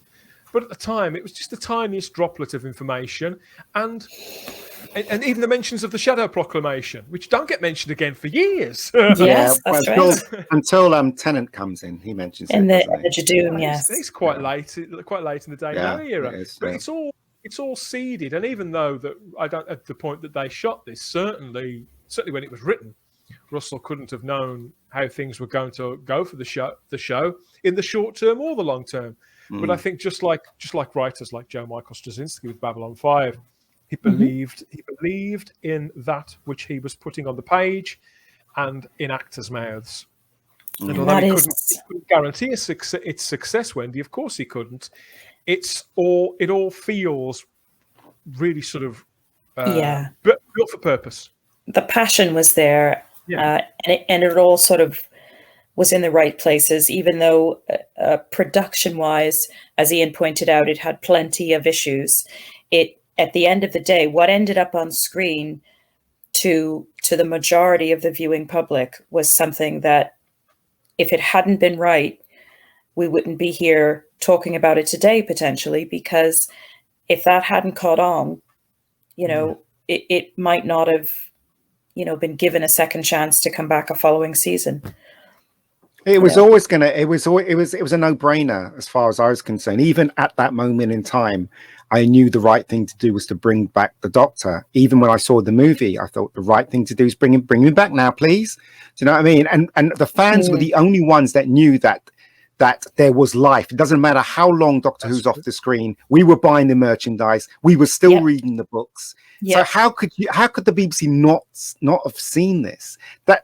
Russell T had to, they had to literally try to fight to get Doctor Who back on the screen. Do you know what I mean? And they got it back on the screen, but why did they have to fight? That's the question. Are they that stupid? The BBC? There was a lot. There was a lot in the mix there. It wasn't all as straightforward as a lack of belief in it. I think they wanted to bring it back. I mean, without going into too much depth, they wanted to bring it back a good 3 or 4 years before they actually did. And this being the BBC, they didn't really know themselves for example, because the rights were with BBC Films for several years, and they were with BBC Films for so long that the people who were making efforts to bring it back to TV had been asking for so long just to get the same answer. It's with BBC Films, that eventually they stopped asking, and the rights lapsed. The film rights they lapsed, and it went back to the BBC. And it was it was the fans that reminded the BBC that had happened, that they could make a film again, they could make a TV show again, that option was up. And I'm not joking you, within about 2 months of that happening, because the fan who wrote to Lorraine Heggessy, who was, I think, was the head of drama at the time, or was it Jane Tranter? Could have been Jane Tranter. The one that wrote to Jane Tranter, they publicised that. They put the letter on Gallifrey base. I think it was called Outpost Gallifrey at the time. So it was up to the fan base. We were publicising, we were fighting, we had one eye on the possibilities, well, both eyes on the possibilities, when the BBC had kind of they'd gone on to other things. They tried things like Randall and Hopkirk. They tried all sorts. They tried American imports. They tried spooks. Bugs. They tried all sorts of things. But at the end of the day, and as much as I enjoyed a lot of those shows, they weren't Doctor Who. Raymond Williams adds, unlike the TV movie, Russell had the luxury of fitting Who lore into 13 episodes. The TV movie tries too hard to please old fans whilst trying to attract others. It did have a taller order. Yeah, it really did. A lot had happened in the intervening years. And what else have we got? We've got Jules Sherwood adds, they're talking about continuity here. They're talking about the classic show. Lots of different comments here about the character.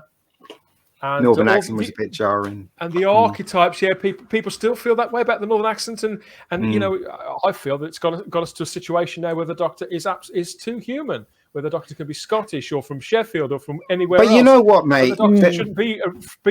You're right. The Doctor shouldn't have a regional accent. That is my default position on that. I do agree there, Dan. Yeah, but the thing is, though, do you reckon they tried to get Chris to do a different accent and he wasn't having any of it? Because that's the feeling I got. Because they didn't have to convince David Tennant to change his accent for it, did they? I mean, there was no big fight over it. They said, we want you to change your accent. He said, okay, I'll do it. You know what I mean? So there was a discussion.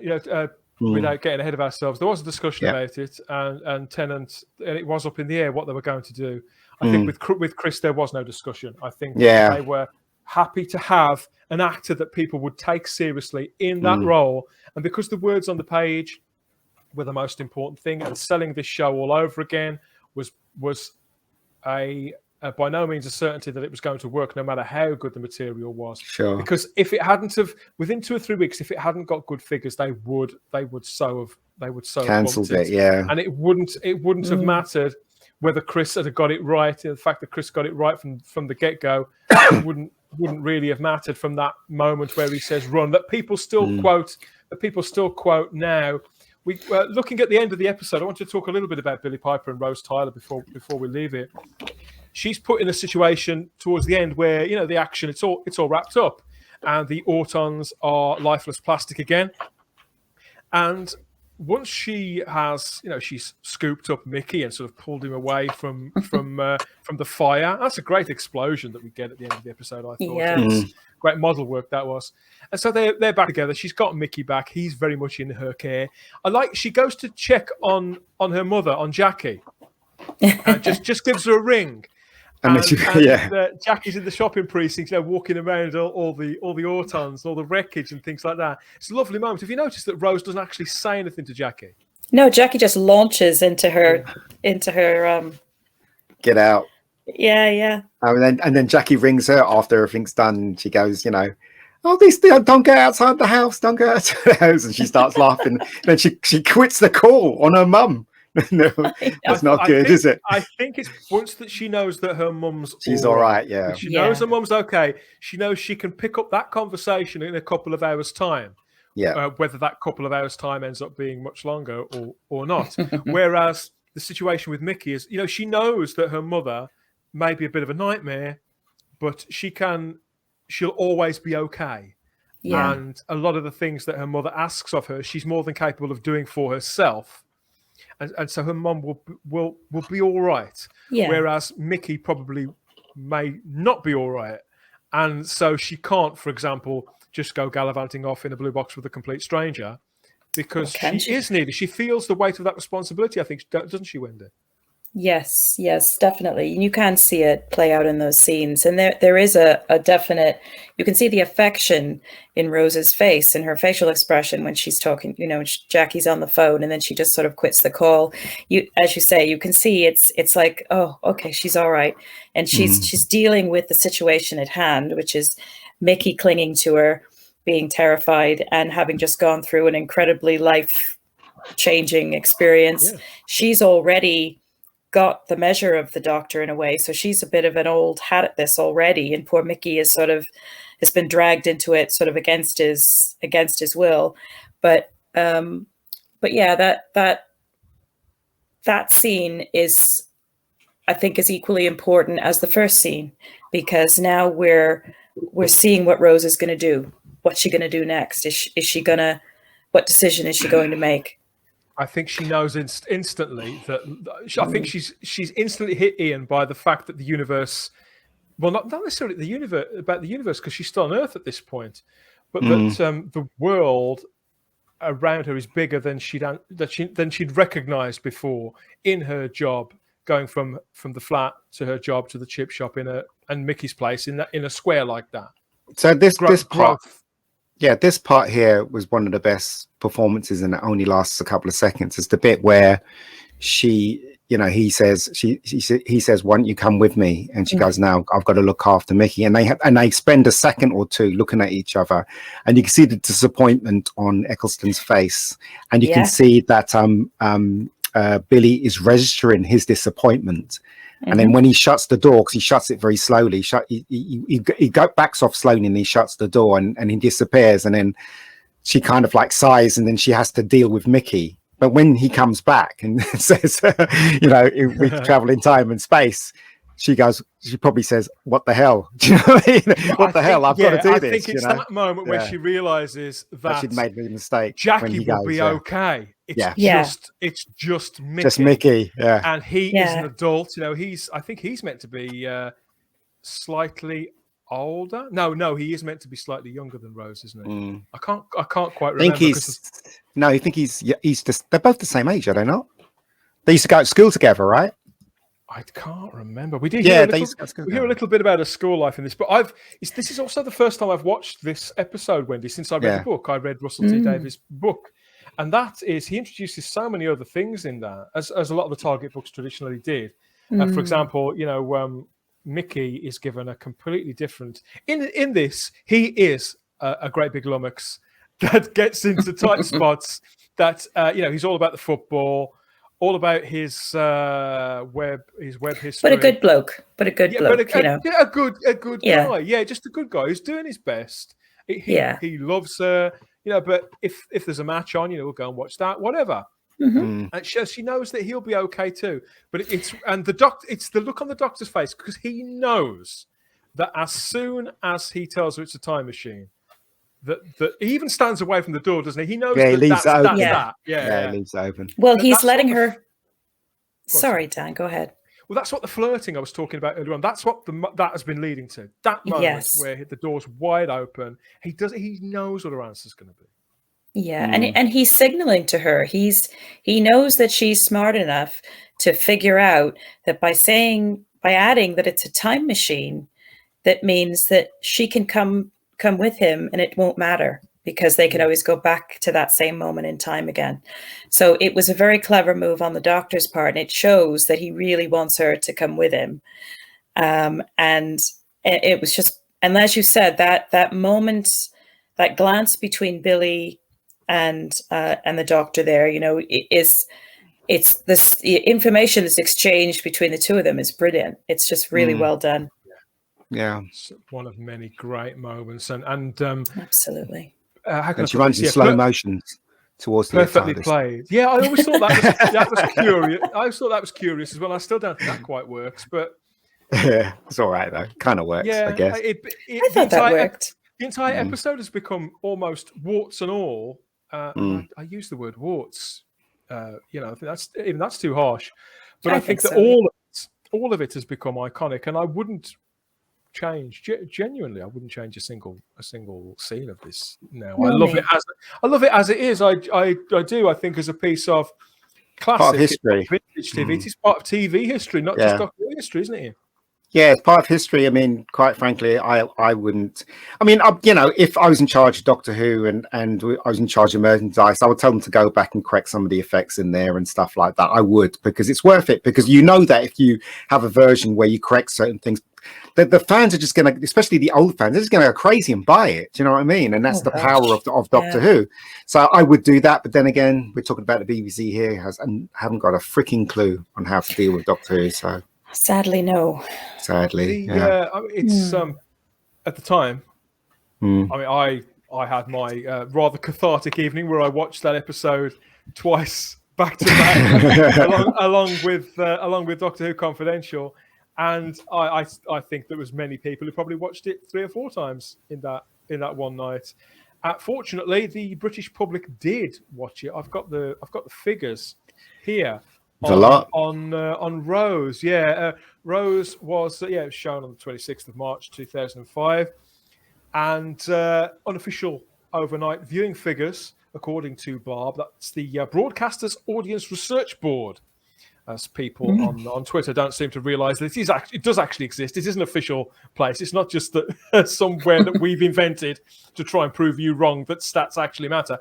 So the overnight viewing figures from Barb showed the episode attracted an average of 9.9 million viewers, and over the course of the evening, 43.2% of the available television audience, that's people who were watching TV in the UK, 43.2% of them were watching Doctor Who. It actually peaked at 10.5 million viewers, and the final figure, what we now would call a consolidated rating, which incorporates now in 2021, it incorporates things like iPlayer and all that kind of thing. Back then, a consolidated figure just included VHS recordings, so that went up to 10.8 million there when you bring all that in. So get that.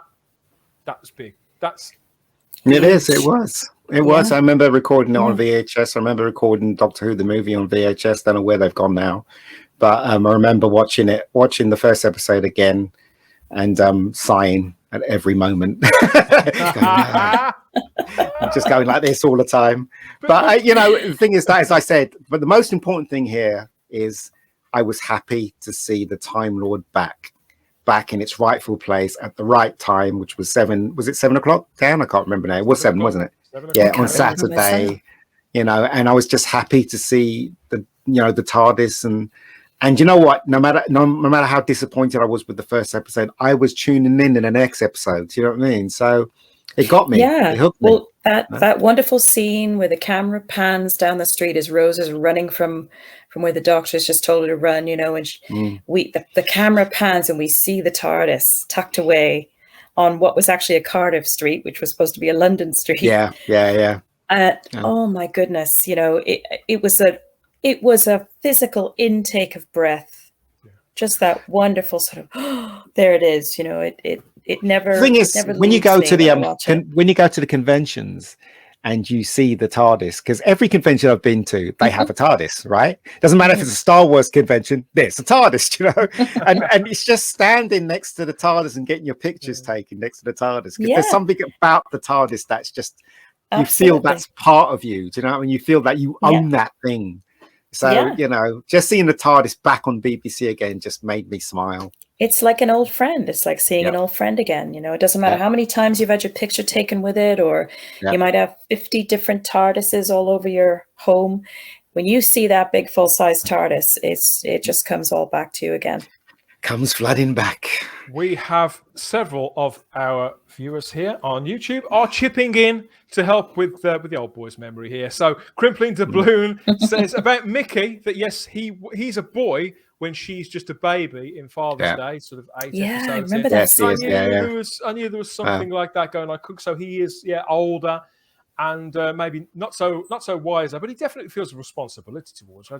He couldn't possibly have foresaw what was coming. TARDIS Time says, I wish I had a TARDIS. Don't we all? Yes. TARDIS Time. Well, I got one. Yeah. Jules Sherwood reminds us again about Doctor Who Confidential that aired on BBC Three. Yes. Right after the episode. Yes. Used to so look forward to that. In fact, So did I'll go I. and watch that later on. Yeah, I've still. They still took it got off. them. Yeah, and they've never put them out in their uncut form on DVD either. I know. An absolute travesty. So, in light of the fact that we've watched this as the first entry into this strand, Ian, after all this time, and as critical as you can be, as pragmatic about it as you can be, when watching it this time, did you enjoy it more, less, or about the same as you expected to?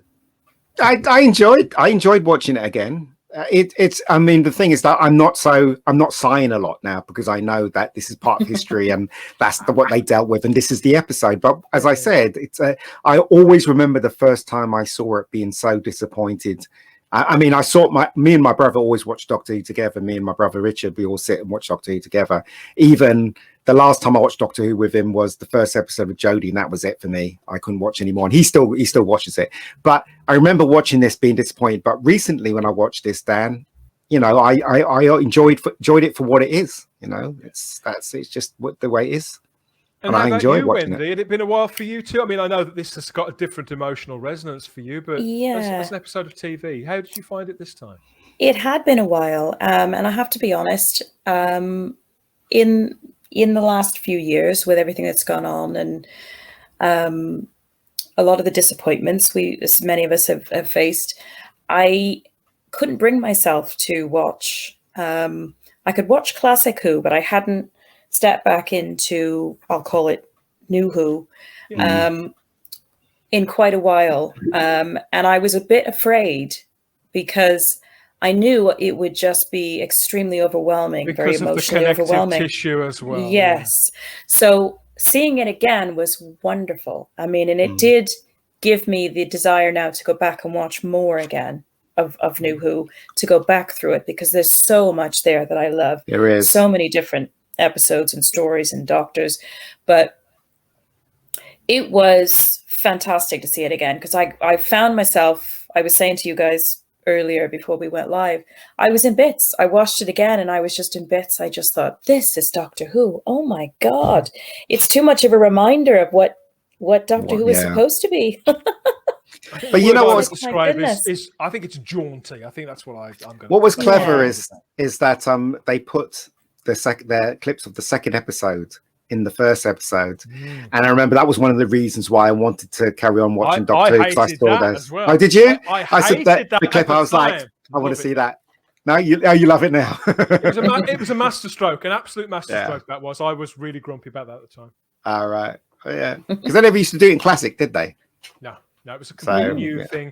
I think doing things like that and having the pre-credits sequences too made up for the fact we weren't getting cliffhangers. And I was aware of that quite quickly, but it was so new that it contributed to that. Wow, this isn't the show that I remember. But I liked it because they went outside the studio. They went to locations. They shot outside. If you watched, classic Who, it's mostly BBC sets, and it's like they've just walked over there to be in another set.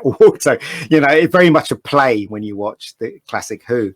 But with this, it was they were attempting to do a real TV episode, a real TV show. So that's what I liked about it most of all. And as I said, thank God for Russell T for bringing it back, because if it were anybody else, oh my God, they would have probably just did it like they did it before, and it would have been awful. Yes, exactly. Thank you, Russell. Thank you, big fella, for everything that you did back in 2003, 2004, and for the gift of Rose, this episode of TV, which has, I think, aged generally pretty damn well. I do. I agree. I'd give this 4 shots of anti-plastic out of 5. How about you, Wendy? Oh goodness. I'm going to have to go 5 shots of anti-plastic, because this was a very special one for us. I like it. How about you, Ian? I don't know. Because it's Doctor Who, I'll probably give it 3. I said I wasn't I mean, 3 is good enough. As I said, there's loads of spoil. But you know what? My disappointments are because of the time. The music wasn't good because of the technology that they had in those days. The way they shot it was because of lack of money. It wasn't Russell T's fault. It was, I would say it's the BBC's fault that they didn't treat it properly. But there you go. But I'll give it 3. We have a few comments watching in the chat, so that's a good score. Vanessa says the confidentials are in the box sets. They are, but they're cut down versions, Vanessa. They are. The full versions. And we've got Matthew Pounder says that the single releases had the full 45-minute No, they didn't, Matthew. I've got one here. They didn't. They weren't on these. You can't. I say again, you can't get them. You can't get the full ones. They were half an hour for the first 3, maybe even 4 seasons. They were just 30 minutes long. I hope the BBC haven't chucked them out like they did with Classic. Threw it in the bin, like, we don't need this anymore, Not bad again. Yeah, exactly. Queen Charlotte adds, it feels like an emotional kick to the heart, Wendy, but in a good way. Absolutely right, Charlotte. Yeah, it was wonderful. It was just great to sort of just immerse in it again. Completely wonderful piece of TV. And the only drawback, well, is it a drawback because it doesn't hurt so much now, is the fact that at the time there was a massive relief from the fandom that this show had come back and that people had liked it. The viewing figures were made public within 36 hours. But sadly, and those viewing figures were amazing and everybody was clapping and cheering. And just a few hours later, we got this bit of news. Doctor Who quits. I know. It was such a... That's terrible, isn't it? Was announced that he was departing the series. This was, I think it was the following Monday. It was in the newspapers. And in the Sun, the Times, they both ran with it. Doctor Who quits. He saves the world. And the BBC, then Doctor Who quits. We were inconsolable. We'd had a doctor that had lasted only one night back in 96, and here was he was going to be around for another 3 months, but the party lasted precisely one night. Yeah, the timing of that story was pretty evil. It really was, because it was such a delicate time. Yeah, and and it made it even harder, to lose Chris in that last episode. Look how long ago that was, because he had hair, didn't he? Look at that. I know. I was just noticing it. William had hair. I was just noticing that myself. What's going on? A full head of hair back then. Yeah. It just goes to show time. But yeah, it was. It was. I wouldn't say devastating, but it was. You think, God, can't this show ever catch a break? That's how a lot of us felt about it. And you know what? When I saw that I was like, okay, it didn't really bother me. But then when I was watching the whole season and it came to the end, I felt that he needed another season. He did, and I was sad. I was sad that he was leaving. And that was the thing. I believe it was written. I believe that the structure of the arc and the progression of the characters that it was written in a way that this was only potentially half of the story. Yeah. I mean, there are rumors that other versions of a couple of the scripts do exist where they're written for the 9th Doctor and they haven't turned up yet, but it doesn't mean to say that they won't. As people will know, Christopher Eccleston didn't. We got a press release which Christopher Eccleston's reasons at the time. The BBC's statement about how they were going to go forward was also issued really quick as well, so that they could sustain their hit show. And it may have even added the fact that we knew that he was only going to be around. He was going to be around for 3 months. That may have added to some of the specialness of what went on in that spring and summer of 2005 on British television, because it was very, very special. It did feel like the whole nation got swept up in this show. Rose itself is still available to stream. I believe it's up on the iPlayer, or at least it was. And Sky. You can also pick it up. It's on Sky, is it, Ian? Yeah, it's on Sky as well. If you on the Sky remote, you've got the thing where you can actually talk to your Sky thing, and it'll find something for you. So if you go Doctor Who season 1, it'll just find the whole of Chris Eccleston's season for you. Yeah, so it's on there. onwards. You can also, for the dinosaurs like me, you can pick it up on physical media. It's still available on DVD. And it's been upscaled. They've upscaled it, Wendy, for Blu-ray. So there's a steelbook. Oh, right. Have they? I did not know that. They have. It's quite hard to get hold of now because I think it was released a few years ago. Oh, so no. There are options out there. The Rose by Russell T Davies, the Target book, that's out. That's available on Amazon.